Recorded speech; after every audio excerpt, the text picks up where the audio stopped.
In 1978, pilot Barry is bored during a flight. Since his coworker is sleeping, Barry turns off the autopilot and makes the plane shake, waking up all the passengers. He quickly puts the plane back on normal and pretends it was just turbulence. When Barry comes home from work, his wife Lucy is waiting with cute naughty clothes so they can get busy, but Barry immediately falls asleep.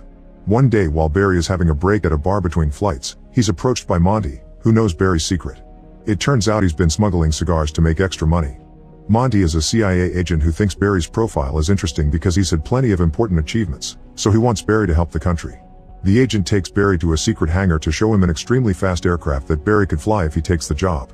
The missions would consist of doing reconnaissance over Central America, but Barry wouldn't be allowed to tell anyone about it, not even his wife. Barry doesn't like the idea of keeping secrets from Lucy but agrees to do it anyway. Then Monty lets Barry take the plane out for a spin and admires his perfect control as he pulls off some impressive tricks. Barry is having fun flying like he hasn't in many years. Later at home, Barry tells Lucy that he's leaving the commercial airline to join a private company called Independent Aviation Consultants, which is the name Monty gave him as a cover. An argument ensues because Lucy thinks it sounds like a scam and he's making a big mistake. Barry wonders if she's right, but during his next commercial flight, he immediately gets bored and leaves the plane without a word. Afterward, Barry quits his regular job and starts doing the missions for Monty. Because of the Cold War, the Soviets are backing communist insurgents in Central America, and the CIA wants pictures of their activities. Barry flies the CIA's plane over various countries and goes pretty low to take extremely detailed photos. This often means the insurgents open fire at him, but he's such a great pilot that he always gets to escape without getting hurt. It's very dangerous, but he finds his new job very exciting. His pictures are so good that Monty gets praised at the office all the time for the intel he's acquired. One day a bullet actually hits the plane and Barry almost crashes, but he changes a few things in the controls and quickly gets to fly off safely. Thanks to this new job, Barry gets to be home more and actually gives pleasure to Lucy. Eventually they even have kids. However, Barry hasn't told his family that he's changed jobs and he puts on his old uniform every time he goes home. Another problem is that Barry isn't being paid well.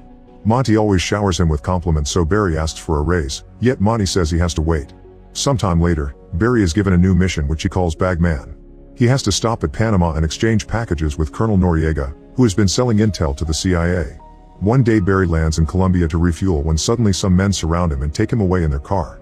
Moments later, Barry is in the office of famous narco-terrorist Pablo Escobar, who knows that Barry isn't the businessman he's pretending to be. Pablo takes Barry on a tour through his plantation and offers to pay him big money if he agrees to smuggle their illegal powder. Barry likes the idea, but he notices a crashed plane in the trees. It turns out the plantation runway is too short and that caused the death of several pilots. However, Pablo refuses to make it bigger because it would be seen by the army, and he tells Barry that if he can't do it, then he can just leave. Barry takes this as an insult to his skills and accepts the job as it is. Then Pablo tells Barry he has to land in Miami to deliver the goods. Barry thinks that's too dangerous and proposes to drop the stuff in Louisiana by using a special hatch in the plane. The dealers will just have to be there to pick it up. He teaches the workers how to wrap the packages to protect them from the fall and has to stop them from overloading the plane. He may still have room, but too much weight wouldn't allow him to fly. After pushing the plane as far into the runway as possible, Barry finds a guy in the cockpit. The workers want him to take a guard for the product, but Barry refuses, having to explain the weight issue again. Before he leaves, he's given a cross for protection and he hangs it on the dashboard. Pablo and his men start a bet to see if Barry will survive the experience. The plane isn't happy about all the weight and struggles for a couple of miles through the trees, but eventually it takes off successfully and Barry kisses the cross. In the US airspace, the military radar picks up the plane. However, Barry's been expecting this and he flies around the oil platforms, so the military thinks he's one of the company helicopters. Once he reaches Louisiana, Barry puts the plane on autopilot, opens the hatch, and drops the packages for the men waiting on the ground. Later, Barry celebrates with Pablo, who pays him with a bag of cash and already starts discussing the next delivery. At that moment, a bunch of soldiers surround the house and open fire, so Barry panics. However, Pablo and the men tell him not to worry and leave the room. Barry doesn't know what to do and gets more scared when he sees a police helicopter. He grabs his bag of money and tries to run, only to find a shootout in the corridors. A soldier arrests him while the others surround Pablo's group in the lobby. A few days later, Pablo and his friends are released, but Barry is still in jail and missing a tooth. Monty comes to see him and informs him that the police know he's a smuggler, so his house will be searched tomorrow. Barry doesn't want to get his family in trouble and asks Monty for help.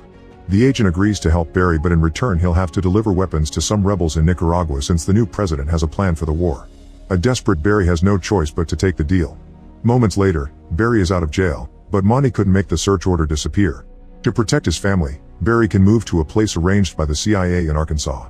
Barry arrives home at 4 a.m. and wakes his family up to urge them to pack their things. Lucy is confused and asks for an explanation, but Barry just asks her to trust him. They grab their things pretty quickly and leave the house right before the police arrive.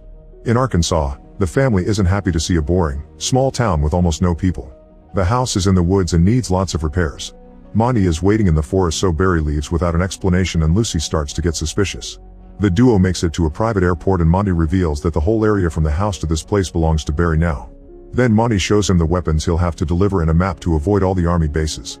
The flying area will be small, so it's pretty dangerous. However, Barry is excited about owning his own airport and notices the bag of cash waiting for him, so he's happy to take the job. When Barry gets home, Lucy furiously jumps on him and he has no choice but to confess everything. He drops all the money to assure her she can buy all the things she wants to take care of their family, but she's still worried. In 1981, Barry makes his first delivery. However, the locals aren't interested in guns. Instead, they steal his fancy clothes and sunglasses. When he calls Monty to complain, Monty says Barry must deliver the goods to the right place at the right time. It turns out Barry isn't making deliveries for soldiers. His mission is to get civilians to fight. For his next trip, Barry comes out with a bat for self-defense and brings out nicer gifts first, like naughty magazines and alcohol.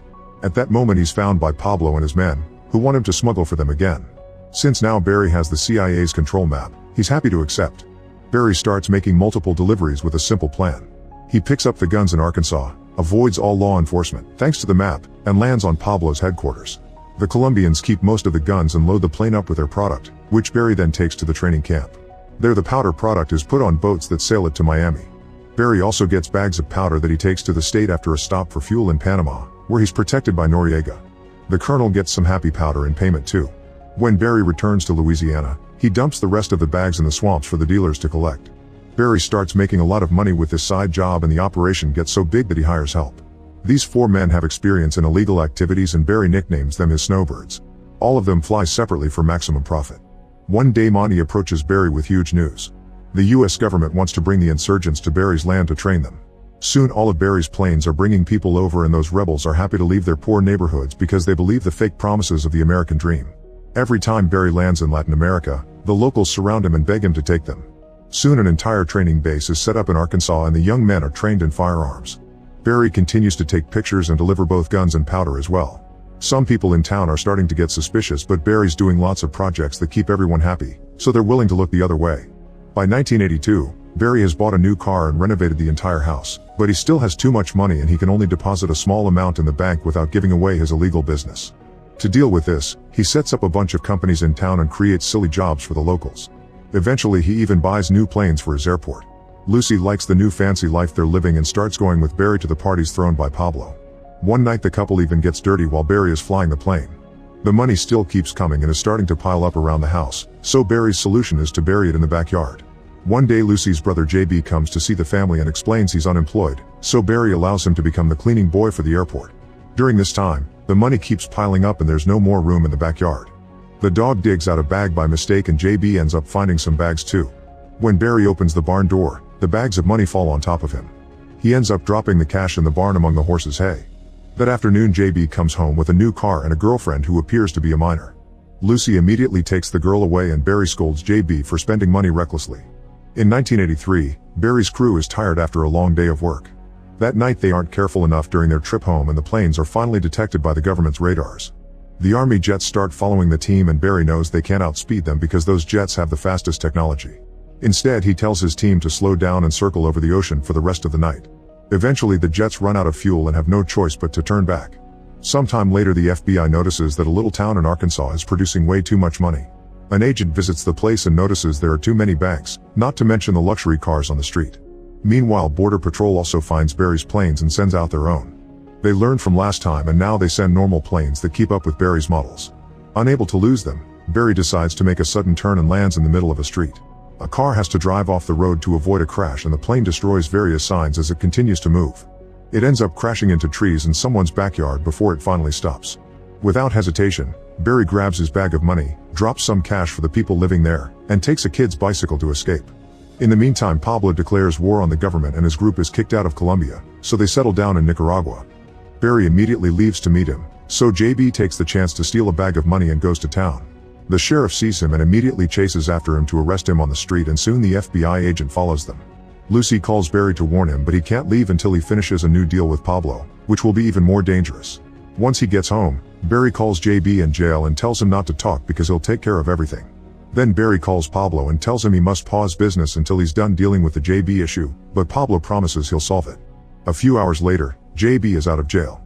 Barry takes him to the middle of the road and gives him a bunch of money plus a passport, asking him to disappear from his life. A furious JB yells at Barry, insulting Lucy as he gets in his car. Barry comes out to defend Lucy but freezes when he sees the vehicle exploding. Obviously JB is now dead, so Barry pushes the wreckage into the woods to hide everything. Sometime later Monty is scolded by his superiors because half of the weapons sent to Nicaragua ended up in the hands of traffickers instead of rebels. Monty visits Barry to cancel the entire operation and sends all the rebels home. He tells Barry to wait for a new call, but it's clear that the CIA is done with him. When Monty returns to the office, he orders his men to burn every document related to Barry. At the same time Barry tells the snowbirds to pack their things and run, although they don't know what to do with all the guns. That night the airport is suddenly surrounded by several law enforcement agencies, from the FBI to the federal police. Barry is arrested and he asks for his right to a phone call, but when he tries to call Pablo, the number isn't valid. Dozens of officers surround Barry while he talks to the prosecutor, whose speech is interrupted by a call from the governor. The officers stare in disbelief when the prosecutor then announces that Barry is free to go. As soon as he steps outside, Barry is picked up by a bunch of men in suits who fly him to the White House. He attends a meeting with some of the most important men in the military, who are desperate to prove that Latin America is behind all the trafficking and to catch Pablo. They want Barry to keep smuggling for Pablo as a double agent and gather the evidence they need. Barry obviously takes the job. In 1984, the government gives Barry a new plane and shows him where all the cameras are hidden. All he has to do is take pictures. Barry is worried because he thinks the cameras are too obvious, but he can't back out now because it means jail. Barry and one of the snowbirds leave on the new plane and fly through a storm to make it to Nicaragua. As soon as they land, they're surrounded by angry soldiers who make the duo drop to their knees. Soon Pablo's assistant arrives and orders his men to shoot the gringos, only to start laughing. It turns out it's just a prank. Then Barry checks on Pablo and things are tense at first, but Barry convinces him that they're still friends. The delivery continues as usual and they get to take all the needed pictures. Sometime later the government makes an official announcement on television about winning the war against smugglers. They put the pictures on the screen as proof, but they don't blur Barry's face, which makes Lucy furious. At the same time Pablo and his team learn of Barry's betrayal. Barry calls a government official to ask for help and the man apologizes for publishing the pictures by mistake, but he also says that Barry knew the risks. That day, Barry has a final dinner with his family and tells Lucy to put on all her expensive jewelry before the feds arrive so they can't take it from her. Soon the house is full of agents taking away all the money and valuables. Barry watches while telling Lucy to leave with the kids but without him so they'll be safe. Lucy refuses and starts taking off all the jewelry. A desperate Barry calms her down and reminds her he'll be in prison for a while, so she finally agrees to flee. While Lucy and the kids move to her hometown, Barry is put on trial. The prosecutor tries to destroy him, but the judge only sentences him to 1,000 hours of community service. Barry simply walks away while the prosecutor continues to protest. Knowing that Pablo is coming for him, Barry starts to sleep in a different motel every night. In the process, he records a bunch of videos narrating his whole story. Every time he starts his car, he asks people in the area to step back because he's scared it may explode. In the evenings, he has to show up at a Salvation Army house to do his community service. One night when he parks his car, mysterious men surround him and shoot him in the head. The police find the body in the morning but the FBI takes over the investigation to cover it all up. One of the snowbirds is arrested but eventually he becomes a rural pastor in Alabama. The snowbird's whereabouts are unknown. Monty is promoted when he proposes to his bosses to get the Iranians to arm Latin America. The CIA continues to use Barry's planes to arm the rebels, but they don't know how to handle the weight and the operation is cancelled when they get shot down. Lucy works at a fast food restaurant, however she still has some of the fancy jewelry. This is based on a real story, and this incident is what sparked the Iran-Contra scandal. The real Barry was shot in his car on February 19, 1986 at age 46.